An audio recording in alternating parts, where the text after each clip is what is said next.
So మనతో పాటు MLC Balmuri Venkat ఉన్నాడు. మాట్లాడే ప్రయత్నం చేద్దాం. ఏంటి పెద్ద ఎత్తున క్యాండిల్ మార్చ్ చేస్తున్నారు. ఏం చెప్తారు? ఏదైతే ఈరోజు విద్యార్థుల ఒక పోరాటానికి ఎట్టకేళ్ళకి రాహుల్ గాంధీ గారు కూడా ప్రతిపక్ష నాయకుడు కూడా వారికి సంఘీభావంగా పోరాటం చేయడం జరిగింది.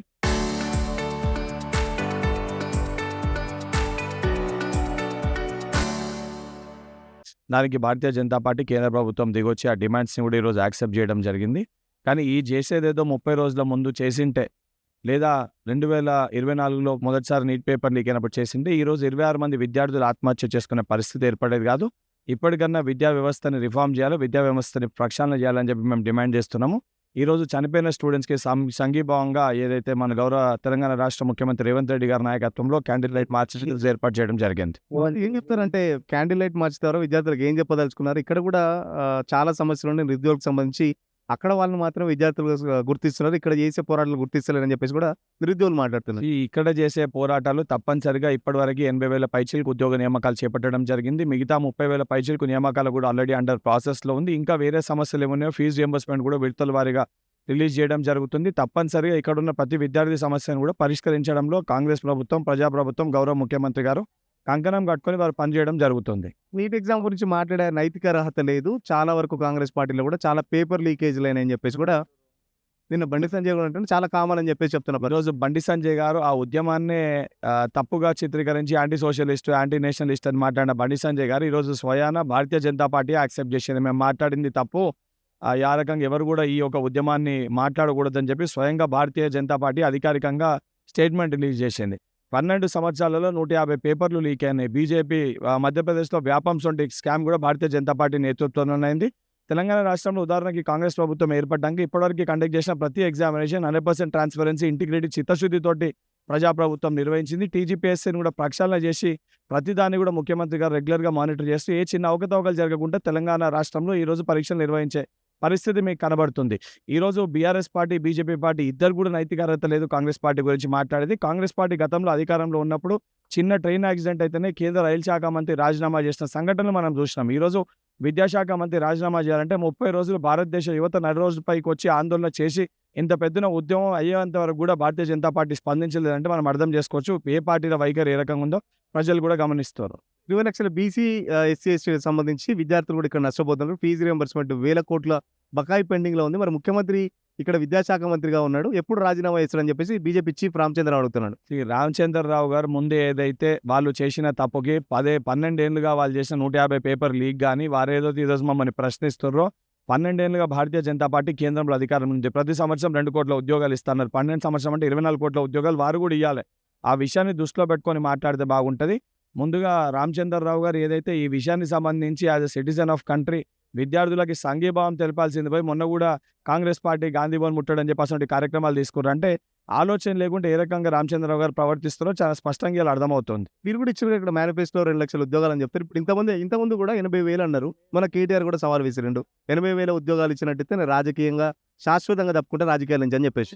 ఉద్యోగ నోటిఫికేషన్లు మేము ఇచ్చినామని చెప్పి 2018, 19, 20లో నోటిఫికేషన్లు ఇచ్చి 23, 24 వరకు ఉద్యోగాలు ఇచ్చే చిత్తశుద్ధి ఆనాడు బీఆర్ఎస్ ప్రభుత్వానికి లేకుండే. ఈరోజు ప్రతి ఒక్క కోర్టు కేసు చిక్కుముళ్ళన్నీ కూడా తీసి ఒక్కొక్కటిగా చేస్తూ ఈరోజు 80,000 ఉద్యోగ నియామక పత్రాలు ఇచ్చి ఒక నిరుద్యోగికి ఉద్యోగం ఇచ్చి తన కాళ్ళ పైన తను నిల్చొని తన తల్లిదండ్రుల కళ్ళల్లో సంతోషం చూసే విధంగా చేస్తే ఉద్యోగం ఇచ్చినట్టు తప్ప నామమాత్రానికి నోటిఫికేషన్లు ఇచ్చేసి చేతులు దులుపుకొని దాన్ని ఏదైతే కోర్టు కేసులలో ఇరికిచ్చే ప్రయత్నం చేసింది బీఆర్ఎస్ పార్టీ.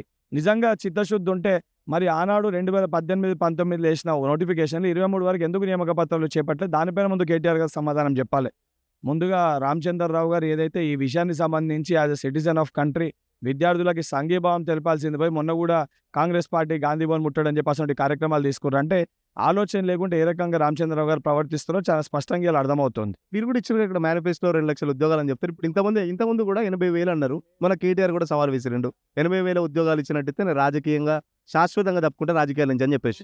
ఉద్యోగ నోటిఫికేషన్లు మేము ఇచ్చినామని చెప్పి 2018, 19, 20లో నోటిఫికేషన్లు ఇచ్చి 23, 24 వరకు ఉద్యోగాలు ఇచ్చే చిత్తశుద్ధి ఆనాడు బీఆర్ఎస్ ప్రభుత్వానికి లేకుండే. ఈరోజు ప్రతి ఒక్క కోర్టు కేసు చిక్కుముళ్ళన్నీ కూడా తీసి ఒక్కొక్కటిగా చేస్తూ ఈరోజు 80,000 ఉద్యోగ నియామక పత్రాలు ఇచ్చి ఒక నిరుద్యోగికి ఉద్యోగం ఇచ్చి తన కాళ్ళ పైన తను నిల్చొని తన తల్లిదండ్రుల కళ్ళల్లో సంతోషం చూసే విధంగా చేస్తే ఉద్యోగం ఇచ్చినట్టు తప్ప నామమాత్రానికి నోటిఫికేషన్లు ఇచ్చేసి చేతులు దులుపుకొని దాన్ని ఏదైతే కోర్టు కేసులలో ఇరికిచ్చే ప్రయత్నం చేసింది బీఆర్ఎస్ పార్టీ. నిజంగా చిత్తశుద్ధి ఉంటే మరి ఆనాడు 2018, 19 వేసిన నోటిఫికేషన్లు 23 వరకు ఎందుకు నియామక పత్రాలు చేపట్టలేదు? దానిపైన ముందు కేటీఆర్ గారు సమాధానం చెప్పాలి. ఎస్ఎస్సీ పేపర్‌కెళ్ళి మొదలు పెడితే టీజీపీఎస్సీ వరకు అనేకమైన లీకులైన ఏ రోజన్నా కేటీఆర్ గారు స్పందించి మాట్లాడినరా? అవన్నీ చేయకుండా ఈరోజు ఈ రకంగా మాట్లాడడం సరైన విధానం కాదు. ఇప్పటికన్నా కేటీఆర్ గాని, అటు విధంగా రామచంద్రరావు గాని బీజేపీ, బీఆర్ఎస్ 2 ఒకటే కాదు. బీఆర్ఎస్ పార్టీ ఏ రకంగా తెలంగాణలో వ్యవహరించిందో సేమ్ అదే రకంగా కేంద్రంలో భారతీయ జనతా పార్టీ వ్యవహరిస్తుంది కాబట్టి ఈరోజు వాళ్ళిద్దరి పైన కూడా భారతదేశ యువత పెద్ద ఎత్తున ఆక్రోశంతోటి ఈరోజు పోరాటం చేస్తుంది. బడే బాయ్‌కి భయపడే చోటే బాయ్ ఇక్కడ ర్యాలీలు చేస్తున్నాడు. ముఖ్యమంత్రి రాహుల్ గాంధీ పదే పదే ఢిల్లీకి వెళ్ళే ముఖ్యమంత్రి రాహుల్ గాంధీ దెబ్బలు తాకితే కూడా కనీసం పరామర్శించడానికి వెళ్ళట్లేదని చెప్పేసి కేటీఆర్ అంటున్నాడు. ప్రధాన ప్రతిపక్ష నాయకుడు ఫార్మ్ హౌస్‌లో తాగి వన్నాడు. ఇప్పటివరకు ప్రజల సమస్యలు బయటకొచ్చి మాట్లాడే పరిస్థితి లేదు. ముందు మీ అయ్య ఎవరైతే ఫార్మ్ హౌస్‌లో వండుకుంటో మీ అయ్యని బయటికి తీసుకొచ్చే ప్రయత్నం చేయి. తెలంగాణ రాష్ట్ర సంక్షేమం కోసం ప్రజలు కృషి చేస్తుర్రు, కష్టపడుతున్నారు. రేవంత్ రెడ్డి గారు కృషి చేస్తుర్రు, కష్టపడుతుర్రు. ఇక్కడ సమస్యని పరిష్కరిస్తుర్రు. ఏదైతే మా పార్టీ నాయకుడు లీడర్ ఆఫ్ అపోజిషన్ ఢిల్లీలో విద్యార్థుల కోసం నడు రోడ్డు పైన పోరాటం చేస్తుండు. ఈడ మరి ప్రతిపక్ష నాయకుడు బయటికి రాకుండా మనం ఎందుకు మాట్లాడుతున్నాం? ముందు నీ దగ్గర ఏదైతే తప్పుందో ఆ తప్పుని సరిదిద్దుకొని ఇటువంటి మాటలు మాట్లాడితే బాగుంటది కల్వకుంట్ల తారక రామారావు గారు. సో ఫైనల్‌గా చెప్పండి, జంతర్ మంతర్‌ని స్ఫూర్తిగా తీసుకొని ఇక్కడ రాష్ట్రంలో నిరుద్యోగులు కూడా ఒకటైతున్నారని చెప్పేసి కూడా దానికి సంబంధించి పోరాటాలు కూడా ఉంటాయని చెప్పేసి చెప్తున్నారు. మరి ఏం చెప్తారు? నిరుద్యోగులు కూడా నమ్మట్లేదుగా. సరే బీఆర్ఎస్ అంటే 80,000 ఉద్యోగాలు ప్రతిపక్షం చెప్తున్నారు. మీరు 80,000 ఇచ్చారంటే నిరుద్యోగులు కూడా నమ్మట్లేదు. మన రాష్ట్రంలో ఉన్న నిరుద్యోగుల పక్షాన తప్పనిసరిగా కాంగ్రెస్ ప్రభుత్వం నిలబడుతుంది. వారికి ఇచ్చిన ప్రతి హామీని నిలబెట్టుకుంటాం. కొద్దిగా ఆలస్యమైన మాట వాస్తవమే. తప్పనిసరిగా వాళ్ళకి ఇచ్చిన హామీని ప్రతి ఒక్కరు నిలబెట్టుకొని ప్రభుత్వంలో ఉన్న అన్ని ఉద్యోగాన్ని భర్తీ చేయడం జరుగుతుంది. సో విద్యార్థులకు సంఘీభావంగా క్యాండిల్ ర్యాలీ మ్యాచ్‌కి సంబంధించి మాజీ ఎంపీ అంజన్ కుమార్ వస్తున్నారు. మాట్లాడించే ప్రయత్నం చేద్దాం. మనతో పాటు మాజీ ఎంపీ అంజన్ కుమార్ ఉన్నారు. అన్న ఏం చెప్తారు? ర్యాలీ ద్వారా ఏం చెప్పదలుచుకున్నారు? ర్యాలీ ద్వారా ఏం చెప్తున్నాను, ధర్మేంద్ర ప్రసాద్ ప్రధాని ఎప్పుడో రిజైన్ చేశారు. పిల్లలు చనిపోయారు తేయడమే. అలా పిల్లల కుటుంబాలకు న్యాయం జరగాలి. వాళ్ళ కుటుంబాల కోటి కాదు, 2 కోట్లు ఇచ్చినా తక్కువనే.